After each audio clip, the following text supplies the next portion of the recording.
सारा भाई ने राम राम, मैं सुनील थे, देख रहे हो किसान फोक्स चैनल।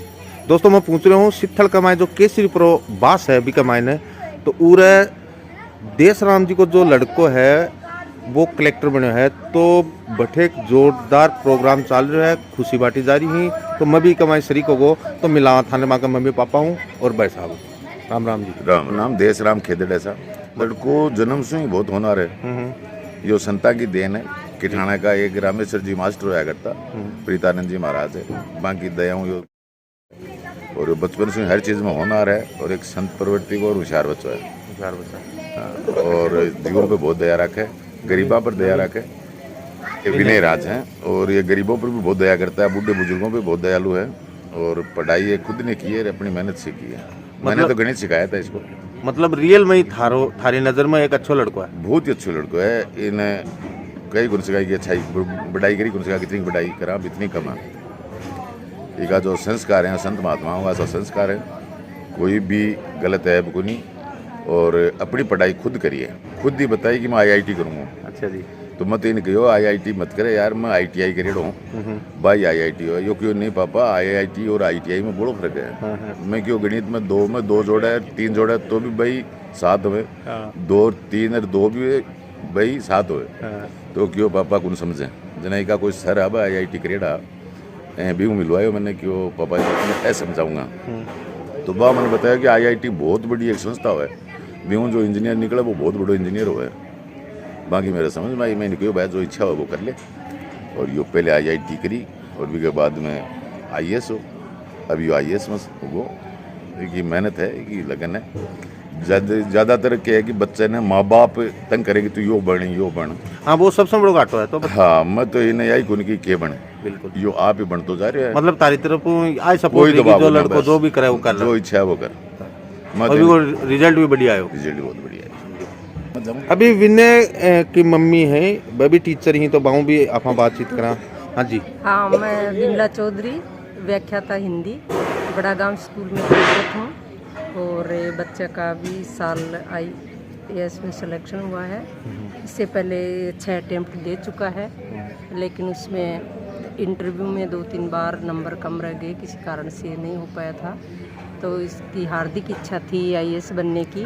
वैसे ये IAS है 2016 बैच का, और ये शुरू से जैसे इसके पापा ने बताया होनहार था, और लेकिन हमारी तरफ से कोई इसके ऊपर दबाव नहीं था। इसकी इच्छा थी ये बनने की, और रिजल्ट तो आपके सामने है। तो जो विनय है हाँ जी। वो अपनी जो बातें ही बस थारों शेयर करे या फिर अपना पापा हूँ? नहीं, ये ज़्यादा बातें तो मेरे से ही शेयर करता है। अच्छा। कोई ज़्यादा मुसीबत होती है तो अब अपने पापा को बताता है।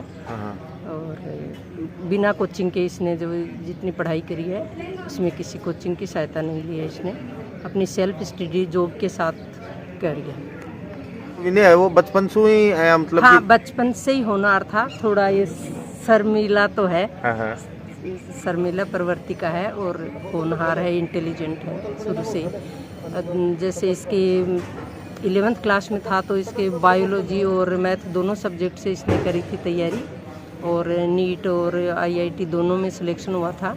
इसरो में भी इसकी 2nd रैंक आई थी 2010 में, लेकिन मैंने वहाँ दूरी होने के कारण मैंने इसको जाने नहीं दिया। IIT दिल्ली से इसने BTech किया है। मतलब थारी बातों में नया लगा कि जब भी क्षेत्र में गए हैं बैठे कामयाबी मिली है। हाँ, और वैसे ये गायककार भी है, सत्संगी है। अच्छा जी। भजन वगैरह सत्संग में जाता आता रहता है, ये इसकी खूबियाँ हैं। और प्लेयर है वॉलीबॉल का। वैसे हर क्षेत्र में होनहार है बच्चा। तो सर कितना बच्चा ही अपना? अपने एक लड़को एक लड़की है। लड़की अध्यापिका है अपने नौलड़ी में। तो बड़ी लड़की है कि लड़को? लड़की बड़ी है। बड़ी है और ये छोटो है। अच्छा। और लड़की भी बहुत होशियारी। नवा शहर में मेरी स्कूल ही भी माँ ये मेरिट होल्डर है दोनों ही। अच्छा जी। और भी में पढ़ेड़ा ही पहले, बाद में यो तो 11वीं में आने के बाद तो में लड़की टीचर तक ही सीमित कर रखी फिर? बड़ा जज बनना चाहे। हाँ। और बी की मम्मी भी ने डॉक्टर बनाना चाहे। अच्छा। तो बी ने साइंस दिवा दी। जज मेरिट में आई, जो पत्रकारा पूछो कि तू क्या बनना चाहे जना, क्योंकि मैं जज बनना चाहूँ। और वह काम भी जज का सा ही कराया करती, फैसला अब भी भैया का ही कराया, खड़े ही गए। हाँ खड़े ही कराया। तो पत्रकारा ने भी बताया कि मैं जज बनूंगा। और बी की मम्मी भी ने साइंस दिवा दियो और डॉक्टरी के लिए कोटा भेज दी, बस 27% नंबर लाई। मैं भी नहीं बेटा मास्टर बन गया आपने, ठीक है जनाबा मास्टर है।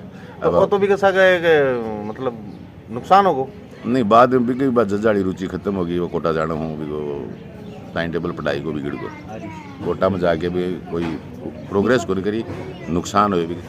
तो जो भी बच्चा जाए ना बाहर ने, वो भी की रुचि होनी चाहिए, जैसे कि मैं डॉक्टर बनूंगा तो ही वो डॉक्टर बन सके, बच्चे की रुचि को नहीं। और भी की मम्मी ज़बरदस्ती डॉक्टर बनावाई, यहाँ बच्चे ने डॉक्टर बनाने के लिए बायो दिवाई, जब कि बच्चों की होगी मैं मैथ लूँगा, 4 ऑप्शनल रहा गए, फिर भी वो अपने जो अच्छा परसेंटेज लेके आए, 95% नंबर आएगा सीनियर में। और बायो में 89 रहा, के कारण 95% बनया, CBSE में करी सीनियर, और बहुत ही अच्छे बच्चों, खुद की मेहनत खुद लगा। मेरा नाम दीपिका है, मैं विनय से 6 साल बड़ी हूँ और बहुत खुशी है मुझे विनय का सिलेक्शन होने की से।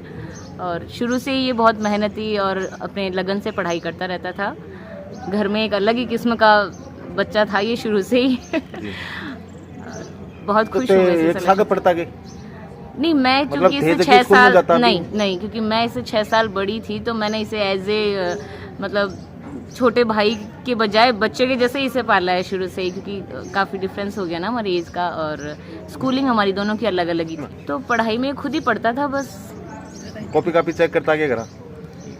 नहीं, मैं इसे ये जरूर कहती थी कि बहुत हो गया पढ़ाई, अब रख दे, मतलब थोड़ा काम में मदद करवा दे। तो विनय है कि शादी के बारे में क्या सोच रहा है? शादी पहले इसका सपना था कि मैं IAS बनने के बाद शादी करूँगा, तो अब इसका सपना पूरा हो गया और इधर रिजल्ट आते ही इसकी सगाई तय कर दी है। और आज आप इस खुशी के मौके पर आए हो कि आज इसकी सगाई का प्रोग्राम था और गांव में इसके सिलेक्शन होने पर पूरा हमारे घर में सवामणि का प्रतिभोज का आयोजन था। अच्छी लड़की है, MBA करी हुई है, वेल एजुकेटेड लड़की है। अभी थान मिलवावा विनय। नमस्कार जी। यज की तैयारी करी आप, तो या कोई बचपन से ही एक लगन ही या फिर पढ़ता पढ़ता ही 5-6 जाके रुचि हुई के हिसाब हुई हो? थोड़ा अपना जीवन को जो भी जी तरीकों से हुआ तक पहुँचाओ, आप पूरी थोड़ी डिटेल में बताओ। नहीं, बचपन से तो नहीं थी। बचपन में तो नवा शहर नागौर में मैंने 8वीं क्लास तक की पढ़ाई वहाँ से करी। पापा जी की स्कूल थी वहाँ पे, आनंद पब्लिक स्कूल। और बचपन में गणित में बहुत ज़्यादा इंटरेस्ट था क्योंकि पापा गणित के टीचर हैं। तो दूसरी तीसरी क्लास में जब मैं था तब मैं मेरे से बड़ों को भी पढ़ा लेता था गणित। तो गणित में बहुत ज़्यादा रुचि थी, रात दिन गणित की प्रैक्टिस करना ये सब था।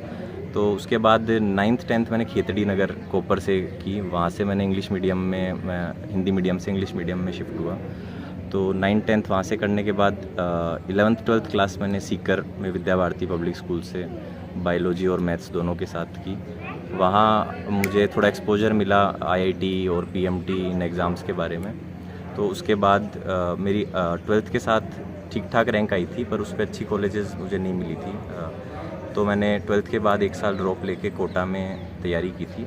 वहाँ से तैयारी के बाद मेरा IIT दिल्ली में मैंने ज्वाइन किया BTech इलेक्ट्रिकल इंजीनियरिंग में। तो 2010 से 2014 में मैंने इलेक्ट्रिकल इंजीनियरिंग से वहाँ से डिग्री की। इस बीच में मेरा इंटरेस्ट थोड़ा सॉफ्टवेयर इंजीनियरिंग में था और कुछ स्टार्टअप्स में मैंने काम किया। इसके बाद मैंने बेंगलोर में लगभग 1 साल सिस्को में जॉब किया, सिस्को प्राइवेट लिमिटेड में। वहाँ मैं सॉफ्टवेयर इंजीनियर की तरह था। उसके बाद मुझे क्योंकि मेरी उम्र उस टाइम काफ़ी कम थी, मैं 22 साल का था, तो मुझे था कि थोड़ा अभी मैं कुछ अगर मुझे प्रयास करना है सरकारी नौकरी का, किसी तरह की अच्छी नौकरी का, तो वो मैं कर सकता हूँ। और क्योंकि हमारे क्षेत्र में सरकारी नौकरी को लेके एक अलग तरह का हम गौरवान्वित महसूस करते हैं, तो वो एक था कि अभी सही उम्र है तो प्रयास किया जा सकता है। तो ज़्यादा कुछ नहीं सोचा था उस समय, ज़्यादा मुझे आइडिया भी नहीं था किस तरह की सर्विसेज होती हैं, किस तरह की तैयारी होती है। तो मैंने 2015 में दिल्ली वापस मैं बेंगलोर से आ गया था। उसके बाद 2016 में मेरा इंजीनियरिंग सर्विसेज में सिलेक्शन हुआ था, जिससे मैंने संचार मंत्रालय में ज्वाइन कर लिया था। अभी मुझे 6.5 साल वहाँ पे हो चुके हैं। अभी मैं वहाँ पर असिस्टेंट डायरेक्टर जनरल, सहायक महानिदेशक के पद पे गाज़ियाबाद में पोस्टेड हूँ। इस दौरान मैंने सिविल सर्विसेज के 6 अटैम्प्ट्स दिए, जिसमें मैंने 5 बार इंटरव्यू दिया। तो ये मेरा 5वां इंटरव्यू था और इस बार मुझे सिलेक्शन मेरा हुआ। तो जो पीछे सर्विस कर रहे होते अभी, इस सर्विस को और अब ज्वाइन कर सो इन के बेनिफिट है? इसमें जी टेक्निकली तो दोनों ही ग्रुप ए सर्विसेज होती हैं, तो और सेंट्रल गवर्नमेंट की ग्रुप ए सर्विसेज होती हैं, लेकिन जो IAS और IPS होती हैं, जो एडमिनिस्ट्रेशन और पुलिस की सर्विसेज, वो फील्ड से रिलेटेड सर्विसेज ज़्यादा होती हैं। उनमें शुरू के जो 15-20 साल का कार्यकाल होता है वो फील्ड से जुड़े होते हैं, जैसे DSP या DM, SDM। तो जो फील्ड में लोगों से, समाज से जुड़ने का जो एक अनुभव होता है और कार्य करने का अवसर होता है, वो इसमें ज़्यादा होता है कंपेयर टू जो, जैसे कि मैं अभी दूरसंचार मंत्रालय में हूँ, तो वहाँ के काम मंत्रालय के रूप के हैं, तो उनमें आम जनता से कनेक्शन थोड़ा कम होता है। तो उस तरीके से एक, क्योंकि मेरा प्राइवेट से गवर्नमेंट में आने का भी मेन मोटिवेशन था थोड़ा, जिसमें ऐसे कार्य जिनमें समाज से जुड़े हुए रह सकें, तो उस तरह का रुझान था, तो उस हिसाब से ये सर्विसेज मेरे लिए बेहतर रहती हैं। तो अभी आपने ट्रेनिंग करे होगी? अभी ट्रेनिंग पहले LBSNAA Lal Bahadur Shastri national administrative academy है मसूरी उत्तराखंड में, तो पहले 3 महीने ट्रेनिंग वहाँ पे होती है। उसके बाद में जैसे जैसे जो सर्विसेज मिलती हैं उसके हिसाब से अपने अपने अकेडमीज़ में आगे की ट्रेनिंग होती है। तो आगे जाए जिलों मिले कोई, तो थारी इच्छा के रहे कौन सा राज्य मिलना चाहिए? जी, जो राज्य मिल जाए वही बेस्ट है। अपनी खुद की इच्छा तो होगी ना? नहीं, ऐसा तो इच्छा तो जो है वो दुख का कारण है। अच्छा। तो ऐसी इच्छाएं नहीं रखना ही बेस्ट है, और ख़ास करके सरकारी ऑफिसर को, तो क्योंकि जब भी हम इच्छा रखते हैं तो फिर प्रेशर में भी आते हैं, फिर उस बेस्ट फ्रेंड कौन है? बेस्ट फ्रेंड तो बहुत सारे हैं, पापा हैं बेस्ट फ्रेंड सबसे पुराने तो। और मेरे साथ, क्योंकि मैं वॉलीबॉल से जुड़ा हुआ हूँ, तो वॉलीबॉल में मेरे IIT दिल्ली से बहुत सारे जूनियर्स हैं जो, और शोभित, सुमित, हरी सिंह, बहुत सारे दोस्त हैं। उसके अलावा तैयारी में मेरे साथ बहुत सारे लोग हैं, मल्लिकार्जुन और आशिमा, और बहुत सारे लोग जिन्होंने मेरा काफ़ी सहयोग किया इस पूरी परीक्षा के दौरान। और उसके अलावा आसित काद्यान सर हैं हमारे सर्विसेज में, सीनियर ऑफिसर हैं, डिप्टी डायरेक्टर जनरल की पोस्ट पे, उन्होंने पर्सनली बहुत हेल्प की। दीपक शर्मा सर हैं, तो मुझे हमेशा से ही बचपन से बहुत ज़्यादा सहयोग मिला, और उसी का नतीजा है कि जैसे बचपन में मैं याद करता हूँ 6ठी-7वीं क्लास में हम पेड़ के नीचे बैठ के पढ़ते थे और कट्टे लेके जाते थे स्कूल में, तो और पेड़ की छाया में बैठते थे। एक तरफ जैसे जैसे धूप चलती है तो कट्टे एक एक कट्टा उठा के दूसरी तरफ शिफ्ट होते थे। अच्छा जी। तो पूरी क्लास सुबह से शाम तक मतलब चक्कर मार लेती थी, छाया चालती भी सामू क्लास चालती। तो वहाँ से लेके और यहाँ तक पहुँचने में पूरा श्रेय जो है वो लोगों का है। हमेशा अध्यापक, पहले पिताजी गणित पढ़ाने में, बाद में दूसरे टीचर्स, हमेशा आगे से आगे नए लोग मिलते गए, और उन्होंने इतना सहयोग दिया कि जो मतलब मैं उम्मीद नहीं कर सकता था जिसकी। तो ओवरऑल मुझे कभी किसी पॉइंट पे ऐसी तकलीफ़ किसी भी तरह की महसूस नहीं करनी पड़ी। तो घर में भाण भाई, मम्मी पापा, दादा दादी, या फिर गांव को कोई बुजुर्ग या कोई रिश्तेदार, कोई ऐ भी कहोगे कि बेटा तेने कलेक्टर ही बनना है? हाँ, मम्मी का सपना था। जब मैं कॉलेज में था तब भी मम्मी बहुत बार बोलती थी कि मम्मी का मन होता था कि कलेक्टर बने, तैयारी करे कलेक्टर की एटलीस्ट। मम्मी ने भी अपने समय में RAS का प्रीलिम्स क्लियर किया है, लेकिन फिर क्योंकि परिवार की बहुत जिम्मेदारी थी तो उसके बाद में आगे मम्मी ने तैयारी नहीं की। तो रिजल्ट आता है सौंपल चोट किन बताई? रिजल्ट आते ही मैंने मम्मी पापा को फ़ोन किया था। सबसे पहले घर में किन पता चलो? सबसे पहले मम्मी को बताया था मैंने फ़ोन करके। मतलब ये को मतलब थारा जीवन में अभी तक सबसे ज़्यादा जो हाथ है जीवन को, कमाई जीवन को या शिक्षा को, तो भी मम्मी को हाथ ज़्यादा है। हाँ, वो तो है है? वो तो है ही, मम्मी का तो सारा ही हाथ है। सर, जो बच्चा ही यंग पीढ़ी जो है बिन पढ़े हैं वह, लेकिन बाने की बढ़ना चाहिए, और बढ़ने तो भी बाने के तरीक़ों मेहनत करनी चाहिए। एक तो पढ़ाई करनी चाहिए या खेल कूदना भी चाहिए, तो एक बच्चा के लिए एक बढ़िया सा मोटिवेशन जोरदार। मोटिवेशन तो यहाँ गांव के बच्चों से मैं खुद लेता हूँ, तो उनको तो मैं क्या मोटिवेशन दूँ। जिस तरह के यहाँ पे जिस तरीके का माहौल होता है पढ़ाई के लिए, ऑब्वियसली अगर हम शहर में जिस तरह की सुविधाएं होती हैं उतनी यहाँ पे नहीं अवेलेबल हो पाती हैं। तो कई तरह के चैलेंज हमारे गांव के बच्चे जो हैं उससे गुजरते हैं। तो लेकिन मुझे लगता है यही स्ट्रेंथ है हमारे गांव के बच्चों की, और जब हमारे गांव का बच्चा कोई आगे जाता है तो वो फिर काफ़ी आगे जाता है। जैसे कहते हैं कि वो अनपढ़ जाट पढ़े लिखे बराबर और पढ़ा लिखा जाट भगवान बराबर। भगवान बराबर। तो वो इसीलिए है क्योंकि जब आप में दृढ़ इच्छा होती है, आप इतने से उठ के आते हो, तो आप और स्ट्रगल आगे चल के भी बहुत स्ट्रगल करने के लिए रेडी रहते हो। तो वो तो सबसे बड़ी चीज़ है पॉजिटिव रहना चाहिए, जो कि मुझे लगता है हमारे गांव के बच्चे बहुत पॉजिटिव रहते हैं। हर तरह के माहौल में आपको हंसते खेलते हुए मिलेंगे।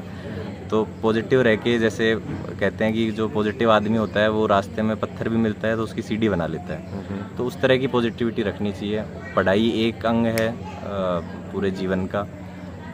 कुछ लोग पढ़ाई में अच्छे होते हैं, कुछ लोग खेल में अच्छे होते हैं, कुछ लोग पारिवारिक सोसाइटी में अच्छे होते हैं। और वही है कि जो जैसे कहते हैं कि जो चमन है उसकी खूबसूरती हर तरह की फूल से बनती है। तो केवल पढ़ाई करने वालों से दुनिया नहीं चलती। दुनिया तो हर तरह के लोगों से, हर तरह का टैलेंट उसमें चाहिए होता है। तो मेरा मानना है कि जो भी काम करें पूरा दिल लगा के करें। और अब सोशल मीडिया का ज़माना है, जैसे आप बना रहे हैं, ऐसे न्यूज़ लोगों तक पहुंचा रहे हैं, तो ऐसी जो पॉजिटिव न्यूज़ हैं जिनसे सीख सकें, छोटी छोटी चीज़ें हैं। आप वॉलीबॉल भी यूट्यूब से सीख सकते हैं, आप हारमोनियम बजाना भी यूट्यूब से सीख सकते हैं। तो पॉजिटिवली यूज़ करें सोशल मीडिया का आज की डेट में सबसे ज़्यादा से ज़्यादा।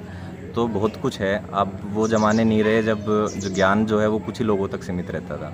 आज ज्ञान जो है वो आप जैसे लोगों की मेहनत से उसका प्रचार प्रसार होता रहता है। तो उसको ज़्यादा से ज़्यादा अर्जित करना चाहिए और इम्प्लीमेंट करना चाहिए। तो ज़रूर मेरा मानना है कि आज से 3-4 दशक बाद हमारे ही जो बच्चे हैं वो सबसे आगे आपको मिलेंगे, ये मेरा पूरा विश्वास है। पहली बार हमारे गांव में विनय कलेक्टर बना है और बड़ी खुशी की बात है कि एक देहाती गांव में एक इतने साधन स्वभाव कम सीमित होने के बतौर भी एक कलेक्टर बनना छोटी बात नहीं है। मैं विनय को धन्यवाद देना चाहता हूं और बधाई देना चाहता हूं कि इन्होंने शुरुआत की है, तो शायद इनकी पहल करते हुए गांव में एक युवा पीढ़ी को अच्छा संदेश जाएगा। और विनय ने अपना परिवार का नाम ही नहीं, गांव का नाम गौरवान्वित किया है, झुंझुनू जिले का गौरवान्वित किया है कि गांव में पहला कलेक्टर बनके, और मेरी जानकारी में मेरी शीतल ग्राम पंचायत में पहला कलेक्टर बन करके और समाज को नहीं एक अपने क्षेत्र को गौरवान्वित करने का काम किया है। एक बार पुनः समस्त ग्रामवासियों की तरफ से विनय और उसके परिवार को बहुत बहुत धन्यवाद, बधाई।